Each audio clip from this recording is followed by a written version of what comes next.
Kabinet Juanda atau yang kerap disebut dengan Zaken Kabinet adalah sebuah kabinet yang dibentuk pada masa demokrasi liberal dan merupakan kabinet terakhir dari sistem parlementer di Indonesia. Kabinet ini dipimpin oleh Perdana Menteri Ir Juanda Kertawijaya pada tahun 1911 sampai dengan 1963 sejak tanggal 9 April 1957 hingga 10 Juli 1959.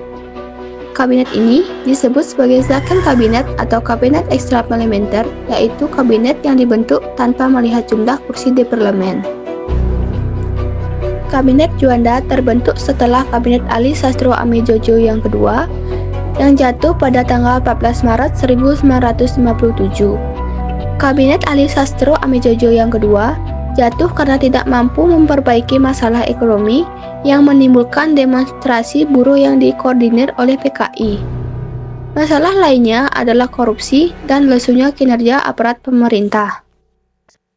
Setelah Perdana Menteri Ali Sastro Atmojo mengundurkan diri, Presiden Soekarno menunjuk Suwirjo menjadi formatur dalam membentuk kabinet baru namun gagal. Dengan gagalnya Suwirjo, akhirnya Presiden Soekarno menunjuk dirinya sendiri sebagai formatur. Formatur Ir Soekarno membentuk kabinet darurat ekstra parlementer dan menunjuk Ir Juanda Kertawijaya sebagai Perdana Menteri. Kabinet Juanda ini diberi nama Kabinet Karya atau Zaken Kabinet sebab tidak berasal dari partai politik serta memiliki 2 anggota militer di dalamnya.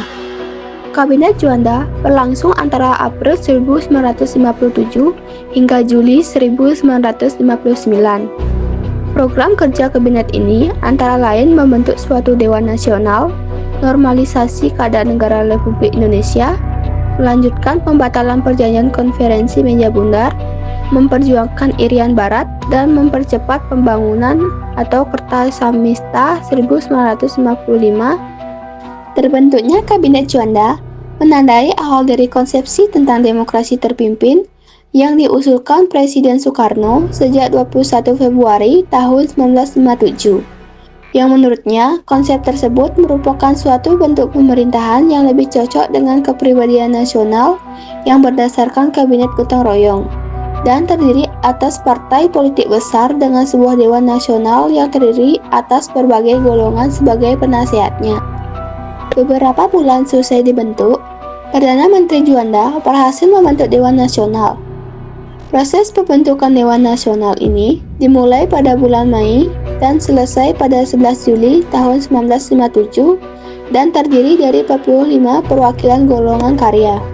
Ketua dari Dewan ini adalah Presiden Soekarno sendiri, namun urusan Dewan itu dijalankan oleh wakil ketuanya yaitu Ruslan Abdul Ghani.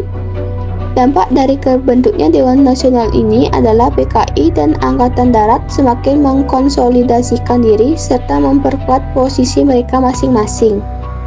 Program Kabinet Juanda untuk menyelesaikan normalisasi keadaan Republik Indonesia dimulai dengan mengadakan musyawarah nasional yang bekerja sama dengan Dewan Nasional.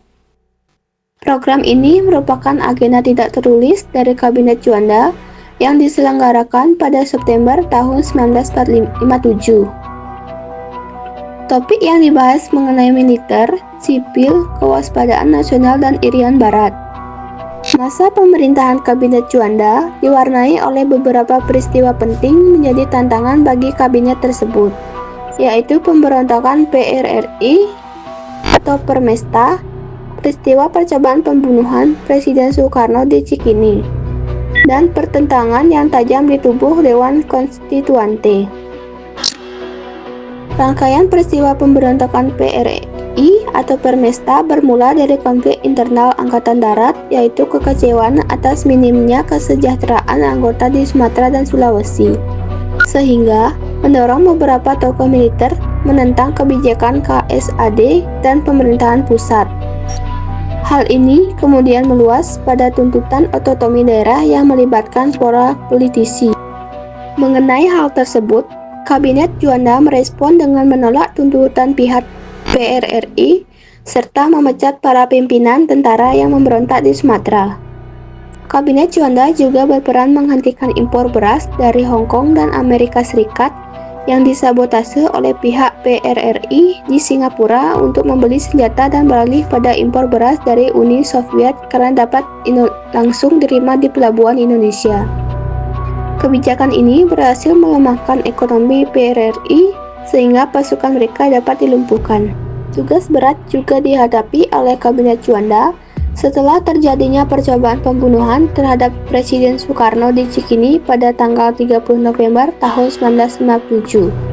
Peristiwa ini dikhawatirkan merusak hasil dari Musyawarah Nasional pada bulan September tahun 1957. Meski begitu, Kabinet Juanda tetap mengeluarkan kebijakan pemogokan massal para buruh perusahaan Belanda selama 24 jam sebagai tanggapan atas kegagalan PBB dalam perundingan mengenai Irian Barat.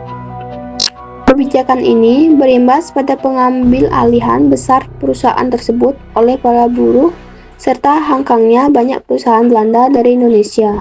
Selain itu, untuk menyikapi kemerdekaan yang terjadi dalam Dewan Konstituante, Perdana Menteri Juanda mengusulkan untuk kembali pada Undang-Undang tahun 1945 dan usulan itu diterima oleh Presiden Soekarno.